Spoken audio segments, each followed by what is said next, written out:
Welcome to the Gen Z Show. I'm your host of the Gen Z Show, James McLamb, and I'm here with my good friend from Texas, Jake Cannon. How are you doing, Jake?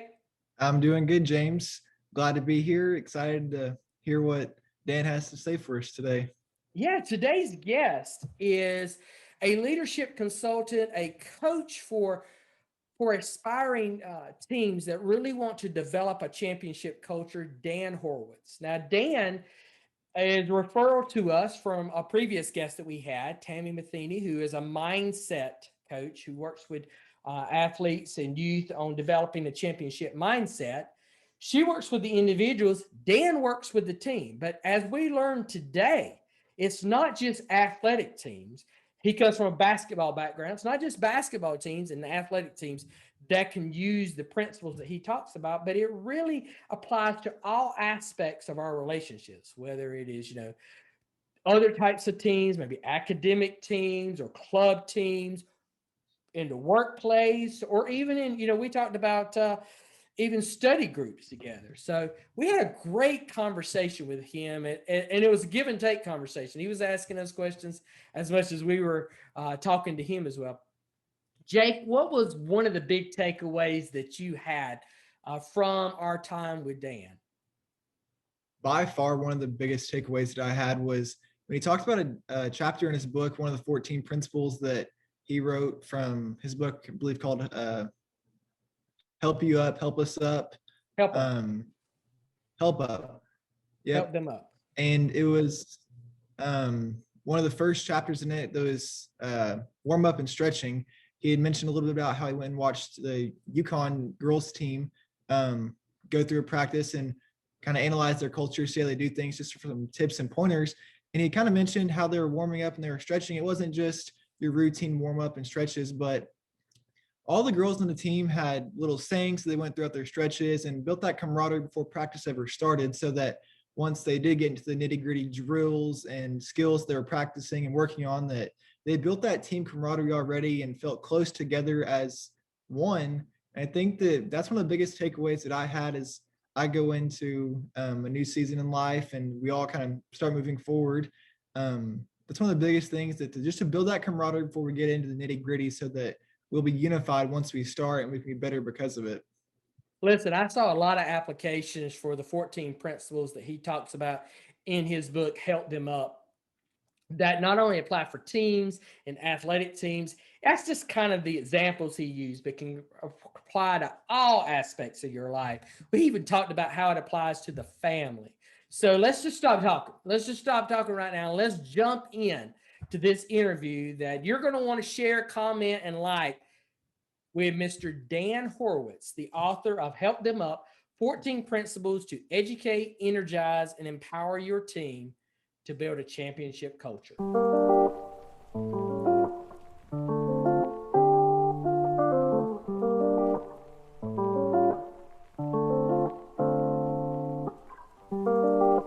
Welcome to the Gen Z Show, Dan. I do appreciate you being our guest today. A mutual friend of ours, Tammy, who was our guest on a previous episode, highly recommended you, and you and I connected. So thank you for joining us today. Absolutely. Very excited to be here and get a just an opportunity to speak with you guys and learn as well. Well, our audience may not be familiar with who you are. Some may know you. You may have reached out to some and they're watching the Gen Z Show for the first time because they want to hear more from Dan because they're fans of yours. But from our audience, this may be their first time. So introduce yourself to the Gen Z community.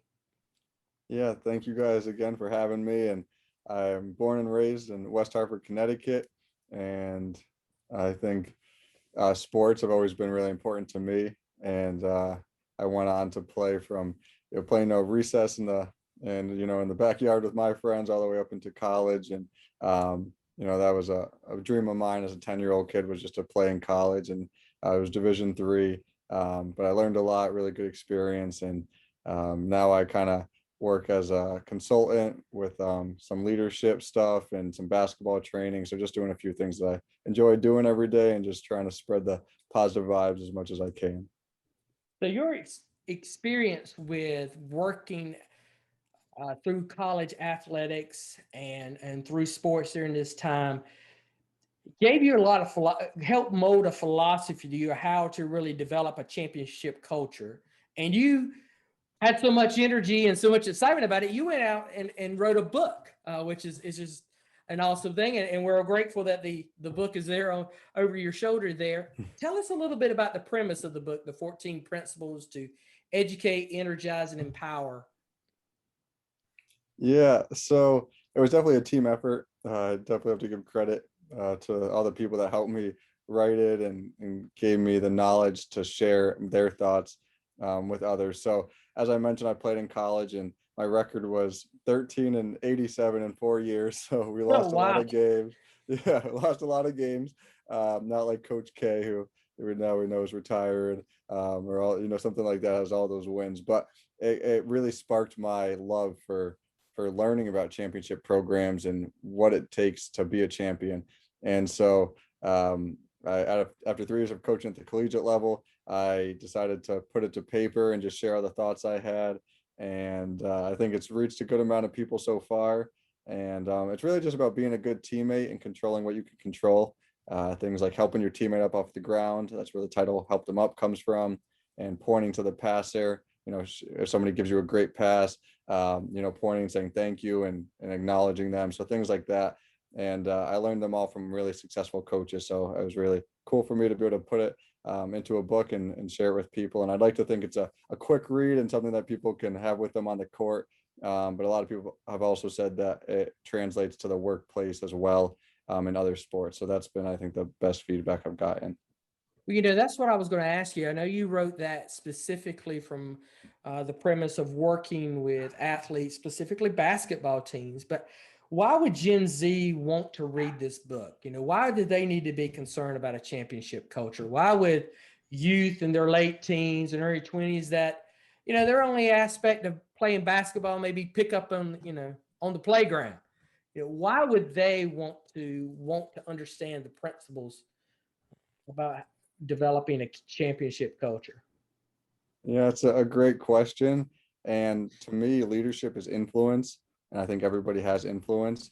And so if you can make somebody else's life better and enhance it, I think that we should all take that opportunity and take it seriously because, we're only as strong as the people that we surround ourselves with. And I think if you can make a really a conscious effort to uplift and encourage the people around you, it's really important. So the book just really talks about ways that you don't need to be able to dunk a basketball or hit a home run or swim a mile in the pool or anything like that. You just need to use touch as a fist bump, a high five, pat on the back. I played basketball with my buddies yesterday and we all move a little bit slower than we used to, but one of us misses a shot and somebody comes over and pats you on the back and says, make the next one, you got it, don't worry about it. Positive talk is another principle in the book where it's just if somebody's doing really well, compliment them, and if they're not, you pick them up. Next play mentality, obviously nobody besides us three knows this, but the connection to my house just shut off, and so we had to postpone a few minutes of our call. And you guys were welcoming and just said, hey man, it happens. So that's next play mentality, just moving on to the next play. So things like that I just think are really important, and I think everybody should take advantage of being the best teammate they can be. So this would apply to even if you're not associated with a team, if some kid is just watching this out in Washington State and he's like, hey, I'm this guy's going to talk about basketball, but I'm not related to this. It's going to be able to apply to him as he goes into college.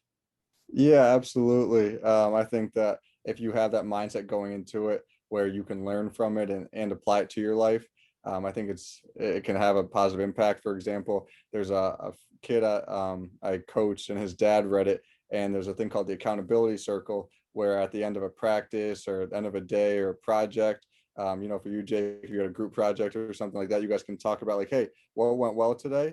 And you can praise like, hey, Jake did, spent a lot of time making these PowerPoint slides or something like that.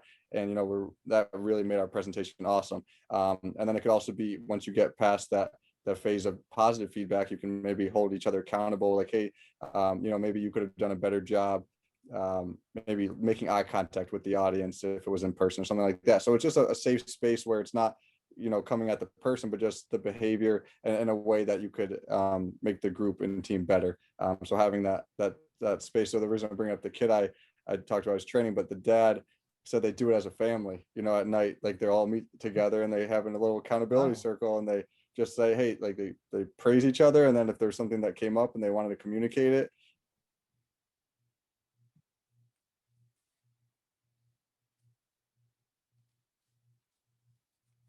they would.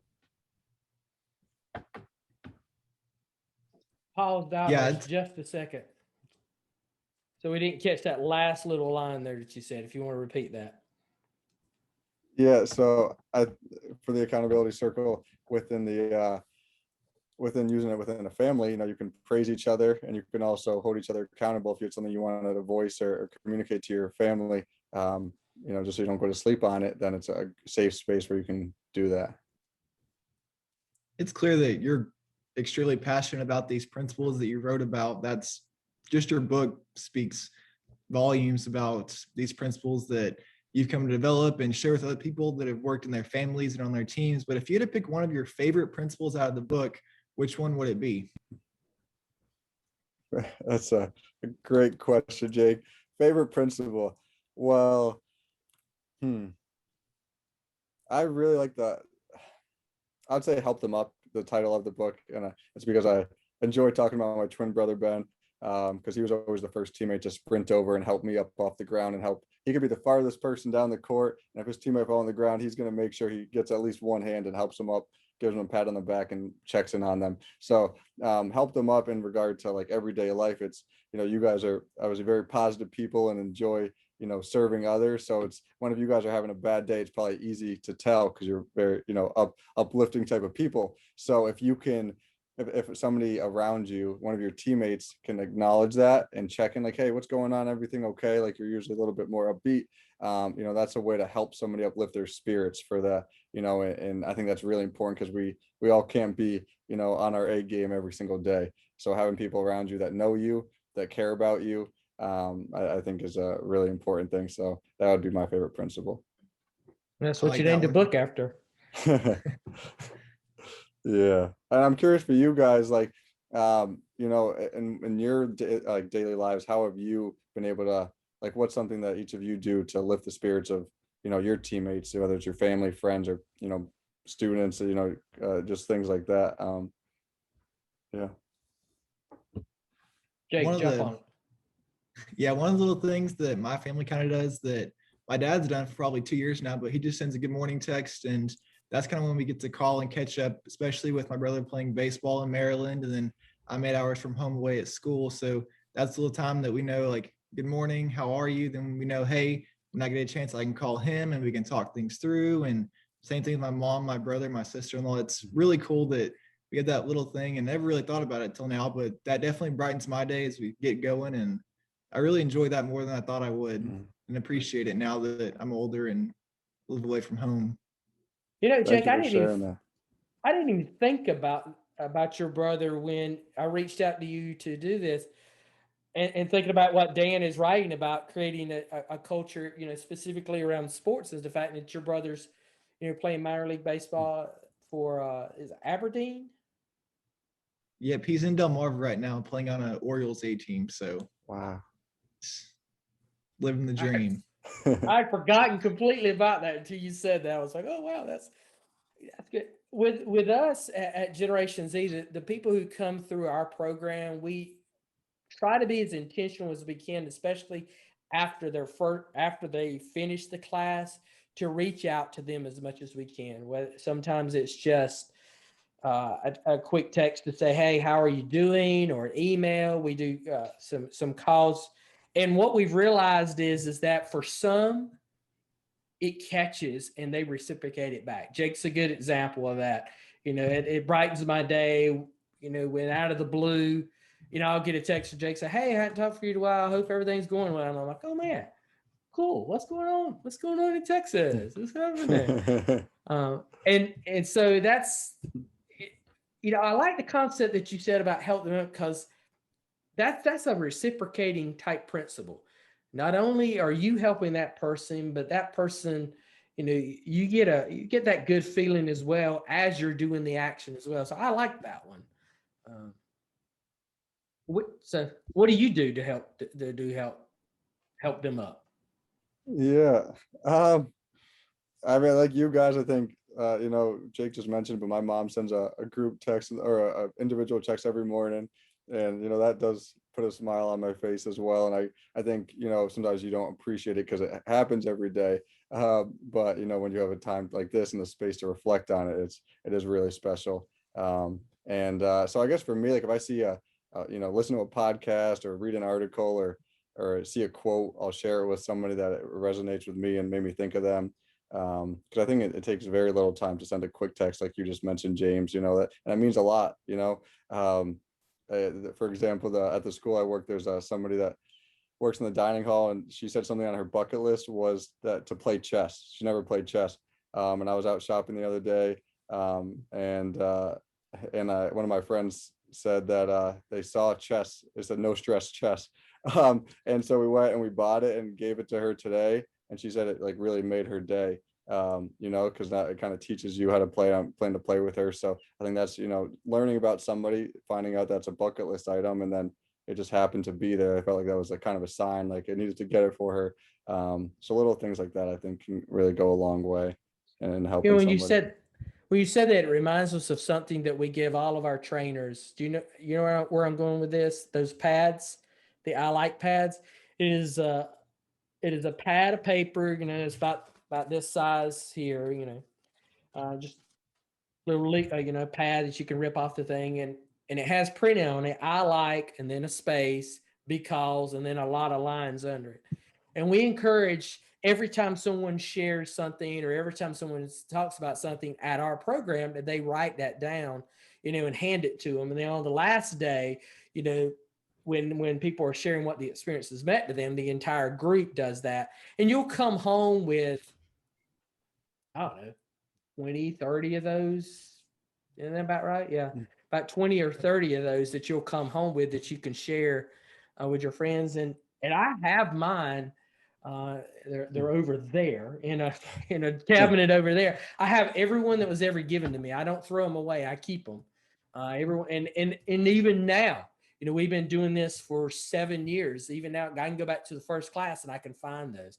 And that was a principle that Mr. Ziegler established. Those pads were made by him, 50 years ago, that he wrote down, I like blank because, and that really helps. When I was looking at your book, at the table of contents on your book and the 14 principles, the first thing that came to my mind is that folks like you and me and Jake that are kind of self-improvement junkies, we read a lot and we digest this. We digest this kind of stuff. We would look at those and say, well, these are common sense principles. And they are.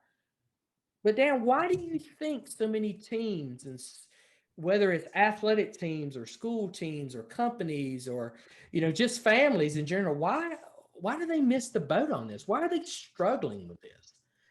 I'm sure you're glad they do, or else you wouldn't have a job. But why do they struggle with this? For me, it boils down to the quote, nobody cares how much you know until they know how much you care. And I think people really need to know that you care about them. And as a coach, like you're coaching a person, not a player.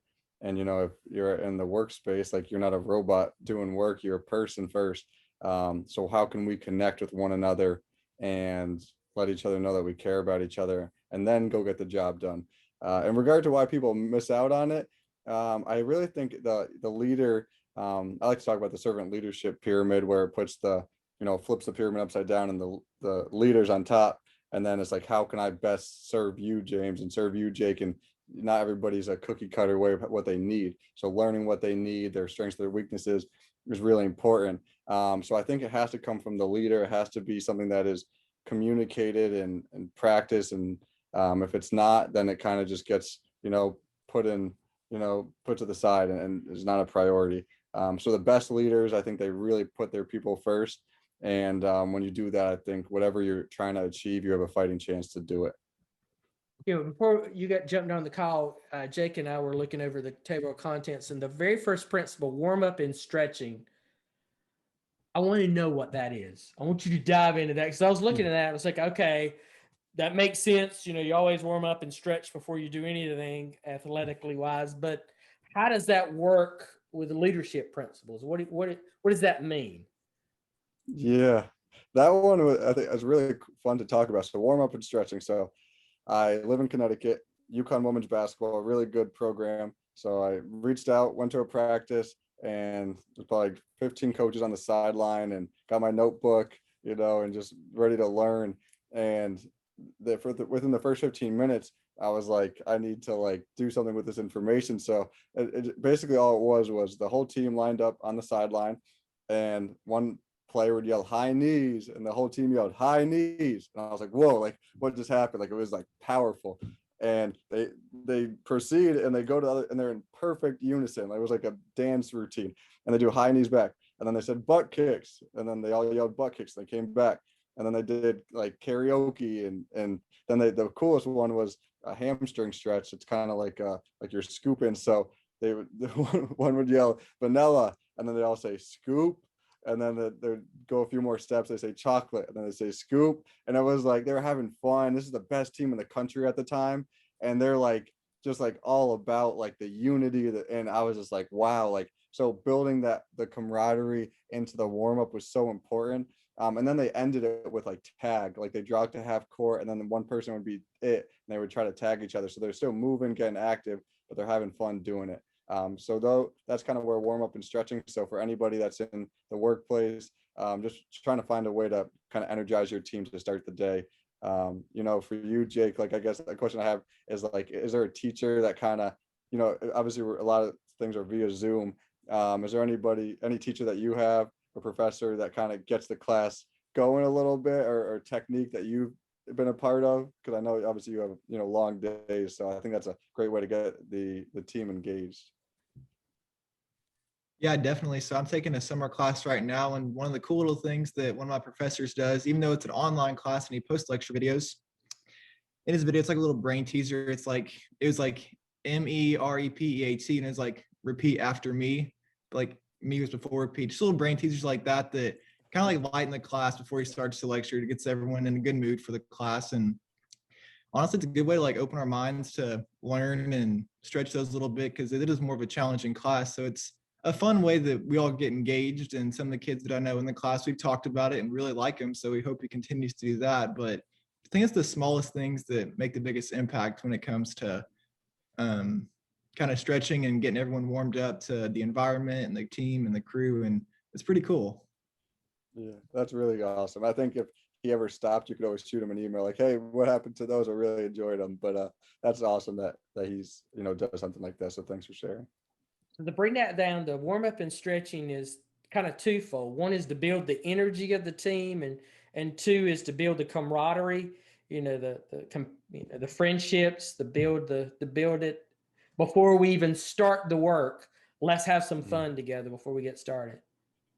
Yep, and I guess almost forces everybody to let them know that their voice and their actions matter. Like if you're not in line with your teammates, then you're letting them down. So it makes everybody accountable, and it also eliminates like side conversations as well, because everybody should be locked in on what they're doing.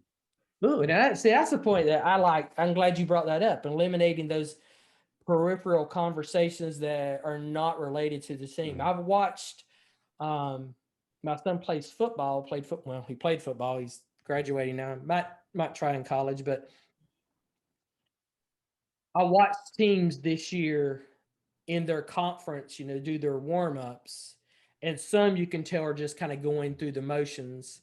And the team that tends to be the most successful year in and year out in their conference are very, very, very disciplined. And if you look athlete-wise, they're probably not the strongest. They probably don't have the star athletes that some of the other teams do. Some of the teams that finish very well, they had star athletes, but I don't think they had that teamwork kind of building mentality there. So I like that. Who were some of the influences for you for this book? I know you mentioned, going to Connecticut. What other coaches did you kind of glean this kind of information from?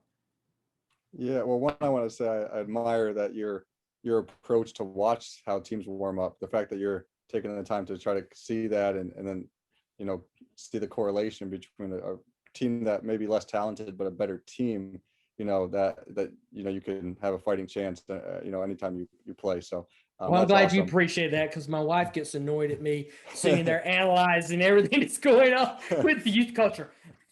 Stop, enjoy the game. Stop analyzing what the coaches are doing and not. I'm like, well, look, that coach over there, they're yelling at their players. And you can see those kids' heads are just enjoy the game. So I'm glad you appreciate it, because not everybody appreciates sitting next to me as I'm doing that. So. I'll join you for a game any day in North Carolina. So that's awesome.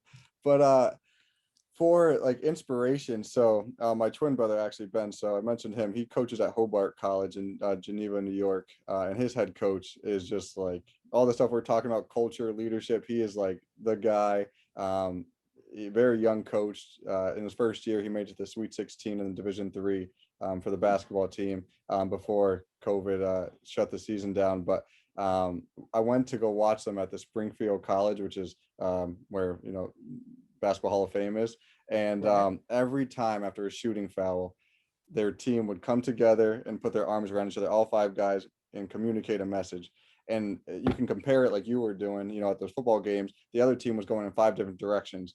And his team, every single time, like, they practice it, they come together, they put their arms around each other, and it just shows the unity. That's like one of their pillars, is unity, and their togetherness. It was just really special to see. So once they're in the book for the huddle section, and that could be, you know, for a company, if something went wrong or they lost a sale or something like that, or, you know, a group project, something for you, Jake, you know, it just didn't go right. It's like, should we start pointing fingers, or do we find ways to hold ourselves accountable and just continue to move forward?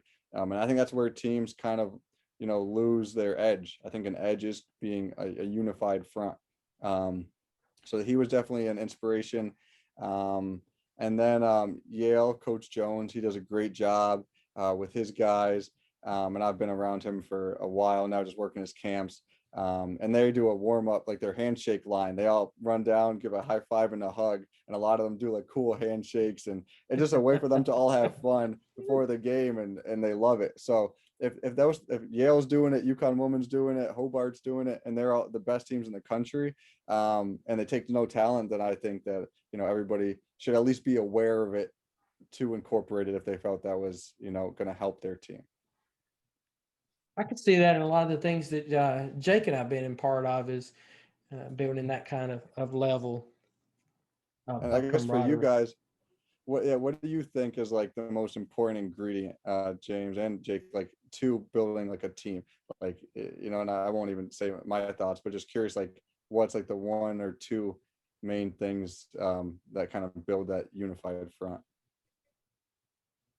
I would venture to say that the teacher, the coach, the leader, the person who has initiate, you know, that everything, the responsibility ultimately falls on them, that they have to set the tone of the team. Let me go back to this year with the football teams that I witnessed. The most successful team, I've known that coach, gosh, 25 years. But when he was just getting out of college, you know, I met him then, and you know, he wasn't even coaching, and he's been recruited by schools to come to their school to be their coach, because he's, you know, so successful. And he's at a school now that I don't think he'll leave unless he went to college.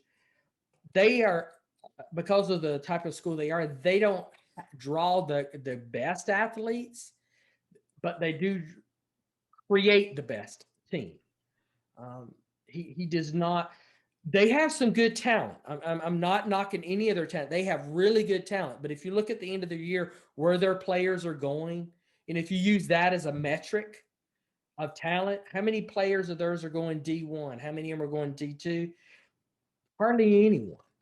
You know, where teams that finish second, third, or fourth in the conference after them this year, they've got players going SEC, got players, you know, even as juniors that are getting recruited by SEC teams already and ACC teams, not as successful. And a lot of it comes because of Coach Wright, that's his name, Coach Wright. He sets that tone. He sets that caring atmosphere that I'm there to build you as an individual first. I've never seen him, and I've seen him coach a lot. I've never seen him kind of correct during a game. I've seen him encourage and support during the game. And then I've talked to his players at some other trainings and saying, "Oh, that comes on Saturday morning at film session. Film session we talk about it, or Monday at first day of practice that talks on." So I think it starts with that kind of foundation, that leadership. Jack, what do you think? It's awesome. Thank you. I was going to say that one of the most important things that we can do is do something and then reflect on it. One of my favorite quotes comes from an executive director of Texas FFA, Austin Large: "Action without reflection is just a waste of our time." I think that, like at the film sessions and oftentimes in our daily lives, we sit down and reflect on things that we can really appreciate, the good and the bad, and learn from those experiences. And I think that we start to learn from the mistakes and the good things that we do, whether it be on a team, in school, in the workplace. I really think that as we can reflect and learn on those, that we'll see better individuals, then we can come together as a team, because it all starts with better individuals. I had a coach always tell me that we may not be the most talented players in the field, but we're going to be the most respectful, some of the best kids that this state has to offer in terms of a team, that we're going to pride ourselves in that no matter how the results turn out on the field. So I think that, yeah, reflecting on some of the actions and some of the plays and some of the things that we do in our workplace is one of the most important things, because we can learn from that. And as we do that, then we can grow and better ourselves and better our team and our culture in the end. That's awesome. I'm fired up after hearing both of those responses. So that's great stuff. So kind of stepping, I know we've talked a lot about sports, but as a college kid, the most athletic that I get is maybe once or twice taking a trip to the rec center to work out or play basketball a semester. So whenever we interact with thousands of kids every day on campus, just in passing or in a meeting or in an organization, how can we take some of the principles that you've talked about today and apply those to those scenarios that necessarily aren't related to sports? We may not be classified as a team, but instead maybe friends or acquaintances that are in the same place at the same time. That's an awesome question. What I'm excited to speak about. So for students, whether it's elementary up to college, I think, the first thing that comes to mind is just how can you be inclusive? How can you be an includer? So maybe that's, assuming that people are back in the dining hall and things like that, asking somebody to come join you if they're sitting by themselves, or if they're by themselves, then you just, hey, can I join you? Maybe go by yourself, go with a friend, and just ask them how they're doing. Like, everybody deserves to be feel valued.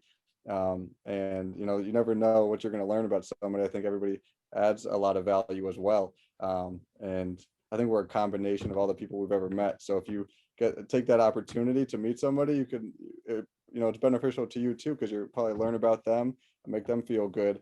So that's one thing. That could be at recess for kids that have that, or anywhere. Maybe it's at the library and somebody maybe is just by themselves and look like they're having a bad day. You just go over and at least check in on them. Worst thing they say is no. I can't tell you how many times I've walked by somebody and say, "Hey, how's it going?" or just "Hi," and then just keep walking. But that's not gonna deter me from saying hello and just to try to get a smile on their face. So I would say that's one thing. And then holding the door open for people. I think sometimes I make people feel maybe a little uncomfortable if they're 3-4 seconds away. I'll wait and let them go in. Just because maybe that's the nicest thing that somebody does for them that day. And You're a Southerner at heart, my friend. Yes, you are. But yeah, I know for us that's probably for you guys it's probably a normal thing. I guess around here It's a normal day here. Yeah, us, not saying everybody doesn't do that, but it's definitely more uncommon than common. But holding the door, smiling, saying please and thank you, and just finding opportunities to compliment somebody or praise them, I think is really important. And that's something we can all do in our everyday life. And going off what you said, Jake, like sending a quick text to a family member, because every day is precious. And time, a coach, he shared that players, but it's also people spell, let me make sure I say it correctly, they spell time or spell love TIME, which is giving your time to somebody else. And so I just think that's really important. So even a text that takes 10 seconds, that could have a huge impact on somebody's day, or a phone call. So those are probably some of the things. Yeah. That's, really? That's actually, yeah, that's actually he. Oh. He said that. Yeah. Give credit where credit's due. I love it. Yeah. Well, grab the Zig Ziglar thing over here. Yeah. Little promo here with Ziglar, big folks. It's in That's there. amazing. So It's a that's great book. awesome. I still carry mine around from the class that I went through.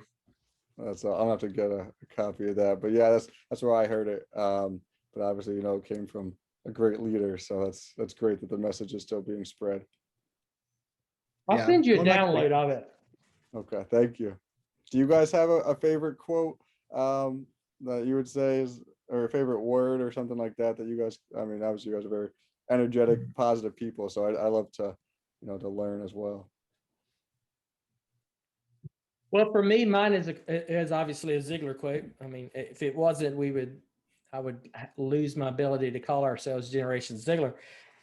It is one of his longer quotes, but I really love it. You are what you are and where you are from what goes into your mind. You can change what you are. You can change where you are by changing what goes into your mind.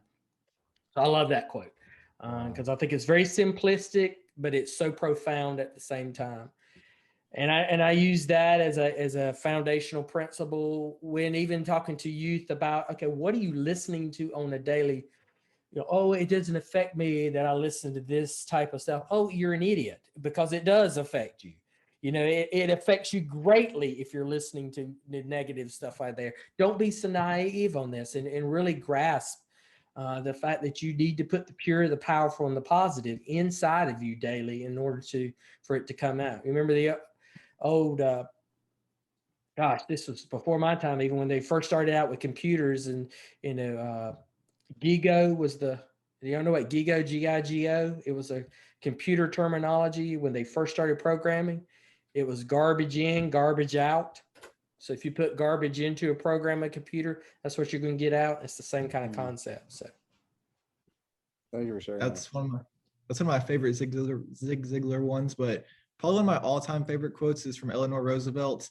The future belongs to those who find beauty in their dreams. As a senior of 2020 this past year, it was a lot of things that we were hopeless about, but I think that finding beauty, knowing that there's better days ahead and chasing after what I'm passionate about and looking forward to that really kept my spirits up through some of the hardest times in my life so far. I think that's one of my favorite quotes that I've held on to before that, through that, and even still today and as a college student. So that's by far one of my favorite quotes of all time. What about you? What's one of yours? I like that one a lot. I think probably really hard to have that perspective, especially for you graduating in 2020. So that's great that you have that mentality. I really like an African proverb: if you want to go fast, go alone. If you want to go far, go together. I just think it's so powerful. And two of my closest friends are from Ghana, Africa. So I think adds a little bit of a close to home type of vibe when I think about it. But it's pretty powerful for me. Dan, how can our audience connect with you? What is the best way for them to access your book, connect with your principles, find out, get information about you so they can help themselves? Yeah, so my email is, you can reach me at, I have a few, but I'll give the contact one. So contact Dan Horwitz at gmail.com, CONTACTDANHORWITZ at gmail.com. I'm on LinkedIn, on Twitter, Dan Horwitz 1. And yeah, definitely excited to connect with anybody that needs anything. And then my book is on Amazon. Just help them up. And yeah, just appreciate anybody that listened, and for you guys for sharing so much knowledge today. And all that contact information for Dan, we're going to put in the show notes. So if you guys are look down, you're going to see underneath, click the little arrow that says show more on YouTube, and you'll be able to drop down and you'll be able to see all his contact information, a link to the Amazon, a link to his website, so all the information you can get there. So Dan, thank you for taking your time with us today. I really like these principles because of what we said earlier. They're so what we think would be common sense, but they're not commonplace. They're not everywhere. because people are just not grasping hold of this. So I'm glad you had the opportunity with us to share this so that maybe they can be a little bit more commonplace. And I'm glad we were able to help you maybe reach a broader audience to so they can instill those principles. So thank you. Thank you guys for joining us this week on the Gen Z Show. Remember to like, share, and comment on this post. Someone you know needs this message. So bookmark it and send it to them today. And we'll catch you again very soon on the Gen Z Show.